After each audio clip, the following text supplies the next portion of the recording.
শিক্ষিত যুবকদের চাকরি না দিয়ে চা বিস্কুট ঘুগনি বিক্রি করার মুখ্যমন্ত্রীর মন্তব্যে ধিক্কার জানালো সিপিএম। প্রসঙ্গত, রাজ্যের স্কুল থেকে বিশ্ববিদ্যালয় সর্বত্র শিক্ষকের অভাব, অন্যদিকে মূল্যবৃদ্ধি, বেকারত্ব, অর্থনৈতিক মন্দা, 100 দিনের কাজের টাকা আত্মসাৎ, এসবের জেরে নাভিশ্বাস উঠছে সাধারণ মানুষের। সিপিএম এর উদ্যোগে জীবন্তী বাসস্ট্যান্ডে পথসভার আয়োজন করা হয়। উপস্থিত ছিলেন সিপিএম এর রাজ্য সম্পাদক জামির মোল্লা সহ স্বরূপ মুখার্জি, সফিউর রহমান, চিরন্তন চন্দ্র, জুই ভট্টাচার্য, দেলিবার হোসেন প্রমুখ। তাহলে নেতা মন্ত্রীদের ধরবে এবং ভাইপো পিসিকে ধরবে, সেই জন্য ছুটে চলে যাচ্ছে মোদির কাছে। কালীঘাটে একটা কথা চালু আছে, পুরনো প্রবাদ আছে কালীঘাটে, কলকাতা, যে জোড়া পাঁঠা যদি বলি দেওয়া হয় তাহলে তার মনস্কামনা পূরণ হয়, তার ইচ্ছাটা পূরণ হয়। তা সিবিআই যখন ধরছে তখন মমতা ব্যানার্জি জোড়া পাঁঠা দুটো বলি দিয়েছে। এই জোড়া পাঁঠা বলি দিয়ে রক্ষা হচ্ছে না, তার জন্য কি বলছে, তোরা যে যা বলিস ভাই, আমার ভাইপোকে বাঁচানো চাই, ভাইপোর গায়ে যাতে হাত না পড়ে, তার জন্য যে জোড়া পাঁঠা দুটো বলি দিয়েছে তাতেও হচ্ছে না।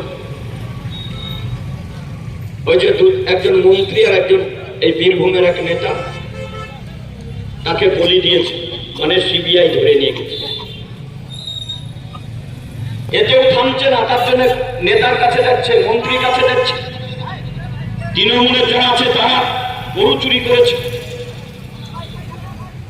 গোটা পশ্চিম বাংলা জুড়ে ওরা হচ্ছে চোরেদের রাজত্বে পরিণত করেছে। আর এই চোরদের যখন ধরছে তখন দেখবেন আপনার এলাকা থেকে চোরেদের বিরুদ্ধে, চোরেদেরকে যাতে না ধরে, সিবিআই যাতে তদন্ত না হয়, ইডির যাতে তদন্ত না হয়, তারা হচ্ছে মিছিল করছে তৃণমূলের নেতারা সব জায়গায় গোটা পশ্চিম বাংলায়। চোর যারা চুরি করতে পারে সেই জন্য, পঞ্চায়েতের যারা চুরি করছে তারা যাতে চুরি করতে পারে। আরে বড় নেতাদেরকে ধরে দেবেন তো আমাদেরকেও ধরবে। আমরা ঘরের নাম করে টাকা নিয়েছি, এর জন্য দায়ী কে? আমরা তো ওপেন চ্যালেঞ্জ করেছি, বলছি আমাদের কোন নেতা মন্ত্রী যদি যুক্ত থাকে, রাস্তায় দাঁড়িয়ে আমরা মিছিল করব না, সেই নেতাকে ধরে নিয়ে গেলে উপযুক্ত প্রমাণ যদি হয় তদন্ত করে সে জেল খাটুক। তার বাপ যদি বাপের ক্ষমতা হয়, বাপের বেটি হয়, তাহলে ধরুক মমতা ব্যানার্জি কোথায় তার ফাইল আছে, সেই ফাইল বের করুক, আমাদের কোনো আপত্তি নাই। তার কারণ আমাদের নেতারা চুরি করেনি, অত ভয় নাই। আর ইডি আর সিবিআই যখন আসছে, মমতা ব্যানার্জি ছুটে চলে যাচ্ছে তৃণমূলের মোদির কাছে দিল্লিতে, বলে আমি উন্নয়নের জন্য গিয়েছিলাম, উন্নয়নের কথা বলতে। জানি সত্যাকে কেন্দ্র করে তৃণমূল যে অজুহাত খাড়া করলো, তারা মানুষকে বোঝাতে চাইল যে আনিসকে হত্যা করা হয়নি, সে নাকি ছাদ থেকে ঝাঁপ দিয়ে আত্মহত্যা করেছে। আপনারা জানেন মাননীয় মুখ্যমন্ত্রী মমতা বন্দ্যোপাধ্যায়, যাকে আমরা দেখেছিলাম যে মুসলিমদের বিভিন্ন সভা সমাবেশে ঘুমটা করে কয়েকটা আরবি শব্দ বলে মুসলিমদেরকে বোঝাতে চেয়েছিলেন তিনি হচ্ছেন সবচেয়ে মুসলিমদের মানে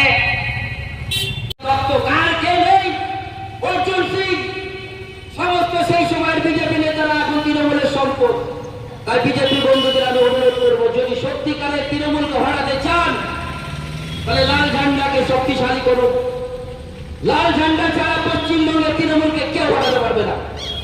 তার প্রেক্ষাপট তৈরি হচ্ছে, ওরা পশ্চিমবঙ্গে জুড়ে লাল ঝান্ডার নেতৃত্বে যে মিছিল সংগঠিত হচ্ছে, যে সভা সমাবেশ সংগঠিত হচ্ছে, তাতে আগামী দিনে পশ্চিমবঙ্গের লাল ঝান্ডায় শেষ কথা বলবে।